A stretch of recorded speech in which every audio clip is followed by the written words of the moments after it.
Whenever I hear the words "consider the lilies," I can't help it.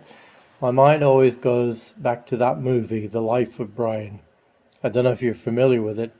It's the comic fictional story of an ordinary man called Brian who lived in Palestine during the time of Jesus. Somehow people keep getting confused about Brian, and he's always being mistaken for being the Messiah.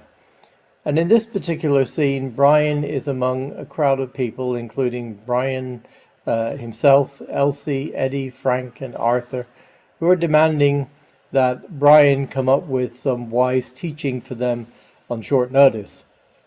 So he says to them, "Consider the lilies in the field." Elsie answers, "Consider the lilies?" Brian says, "Oh, well, the birds then." Eddie, "What birds?"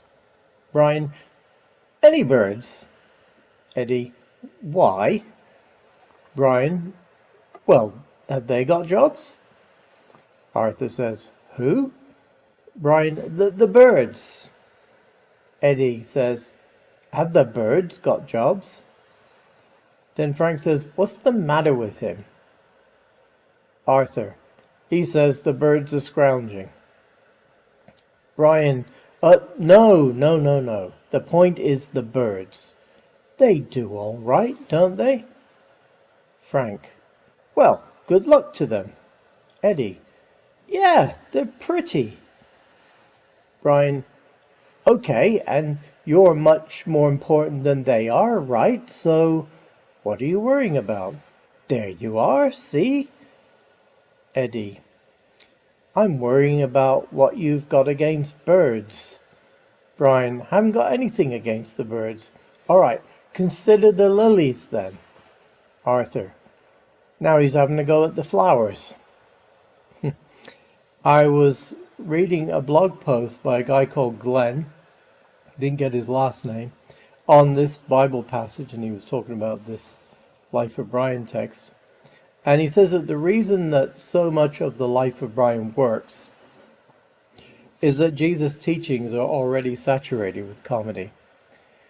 In this part of the Sermon on the Mount, Jesus, in the same way that comedians often do, he's contrasting two very different things next to each other. That's called juxtapositioning. And these are the interior life and the worries of his disciples, and the world of nature that surrounds them. And Jesus looks at the world in all of its fullness, and he compares situations that we ordinarily keep separate. In other words, birds don't sow or reap, and good luck to them, we think. But it doesn't occur to us that their way of life should have any bearing on ours. And if we do compare, we can only judge them by our standards, i.e. they're scrounging, one of the characters says. But Jesus wants us to think the other way around. In other words, to allow the lilies and the birds to judge us. It's not they that are wasters, it's we who are worriers. Now, of course, it's very difficult to put ourselves into the place of those original followers who heard Jesus. We take so much for granted in our lives. We assume that when we visit the grocery store, there's going to be food on the shelves. We rarely give a moment's consideration to how the goods got there. For those who followed Jesus back then, when they pray, "Give us our daily bread," that was something that rang true every day, because there was no guarantee there would be bread there for them. Well, Jesus is telling his disciples not to worry about food, not to worry about clothing. And it must be something that he really wanted to get the point across on, to really emphasize, because he uses the word, the Hebrew word, it's ti'agu, worry, about 6 times in this passage. He says to them at one point, "Don't be like the Gentiles." Is he referring to us? I don't think he was in that point in time, but in hindsight we could apply the criticism to ourselves. There was a lot of anxiety in the Gentile religions of the non-Jewish Greek and Roman world. The Roman and the Greek gods, they kind of had to be bribed. The concept of approaching a god in that Gentile society was that the subservient supplicant was going to the temple to kind of badger a reluctant deity to take notice of them and their worries.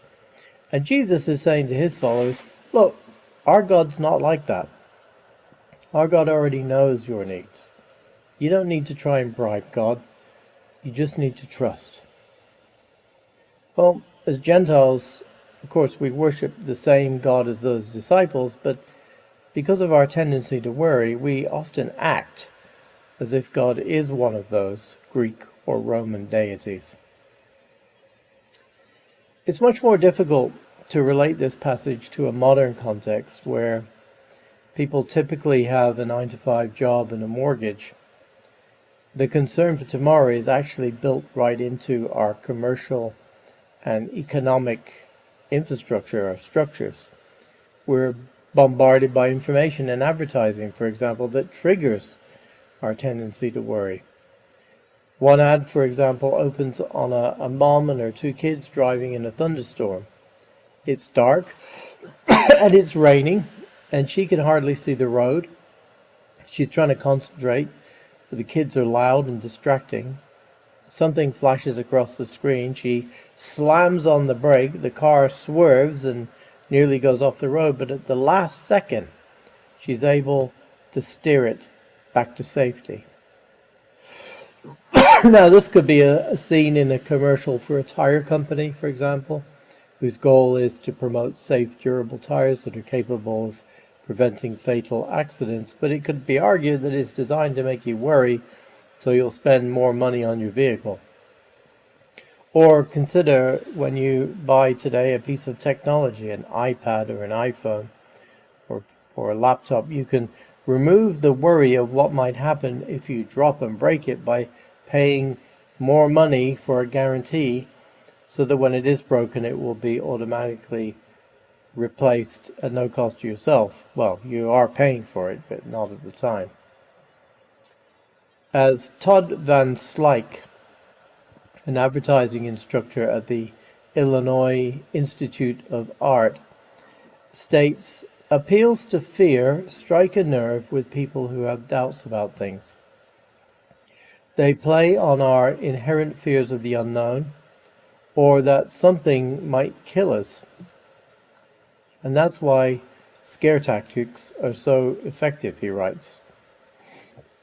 According to one business magazine, stress management experts say that only 2% of our worrying time is actually spent on things that might be helped by worrying. These figures illustrate how the other 98% of this time is spent. 40% is spent on things that never happen, 38% on things that can't be changed, 15% on things that turn out better than expected, and 8% are spent on useless, petty worries. Worry seems to be a big part of the way that we live. How do we escape it? How do we get away from it? Well, what Jesus is doing with his disciples in this story is encouraging them to adopt a big change in their perspective and to widen their field of vision. Worry narrows our focus so much so that we can't see what else is going on around us. Worry is like a telephoto lens turned inward that focuses only on one thing in the viewfinder, us. Jesus is asking his disciples to look out at the world through a wide-angle lens. On that day, Jesus pointed to the flowers which probably covered the fields where he was teaching. Now, when Jesus refers to these as lilies, he's not talking about the lilies like the Easter lilies that we're thinking of, but several species of beautiful wild flowers that still grow all over Israel. Some of these only bloom for one day and then they die. And what would happen when he refers to the oven, they would be gathered and used by the women of Jewish households to in the fire in the oven to increase the heating of their clay stoves, so that when they're baking bread for their families. So I imagine that those flowers that day just covered the field in a riot of different colors. And Jesus is asking his disciples to enter and to engage and to be moved by and to be instructed by the beauty of nature which surrounds them. I think when we look at our world around us, particularly in our Western, what they call the dualistic culture, we see the world as being something separate from ourselves. We are the subject, and what we're looking at is the object, and there is this distance between these two things, and that distance becomes a barrier to our ability to see what's real, to see reality. We see the flowers, we see the birds, but they're not part of us. They're not that important, because as far as we're concerned, they don't bear any relation to our day-to-day lives and our worries. It's exactly why there's such a problem with human-engineered climate change. But then every so often a miracle happens when that distance between us and what is around us just seems to collapse and disappear. Maybe you've had the experience where you see something in nature like a sunset or a fox standing in a field, and the beauty just takes your breath away. I think it was last week, Margaret and I went into the church office at York to pick something up. And as I came out of the entrance, it was around about 5 or 6 o'clock, there was this stunning scene of the setting sun behind the cornfields. You probably know where I'm talking about if you've been at York. And it just took my breath away. And I'm glad I had the presence of mind to grab my iPhone and take a picture, which I later posted on Facebook. But it was that feeling I had when I saw that scene. It was as if the whole thing had been painted by God just for me. And I'd been worrying about how I was going to get everything done that week. But when I noticed that painted scene, I found myself just thanking God for the fact that we're here in PEI, in this place, and in this pastoral charge. The late Roman Catholic priest and prolific writer on the spiritual life, Henry Nouwen, felt God was calling him from his faculty position at an Ivy League university to live with the poor in South America. And in his book, YCH, he writes, "In many of the families I visited, nothing was certain, nothing was secure. Maybe there would be food tomorrow. Maybe there would be no sickness tomorrow. Maybe not. But whatever came to these people, they still greeted life with joy and with gracias, what I presume from God as my rightful claim. My friends in Peru and Bolivia received as a precious gift. What I treated as commonplace was for them a joyful surprise. What I trivialized as ordinary, they celebrated with reverence and said gracias. And slowly I realized what I had all but forgotten and dismissed, that all is grace. All is God's gift. And I think that's what Thanksgiving is really about. It's about seeing the grace and the gift, that gracias of God. And of course, it's about the joy of gathering with family as well. But sometimes, as John McGahern writes in one of his novels, we never realize when we're in the midst of life what an amazing glory we are a part of.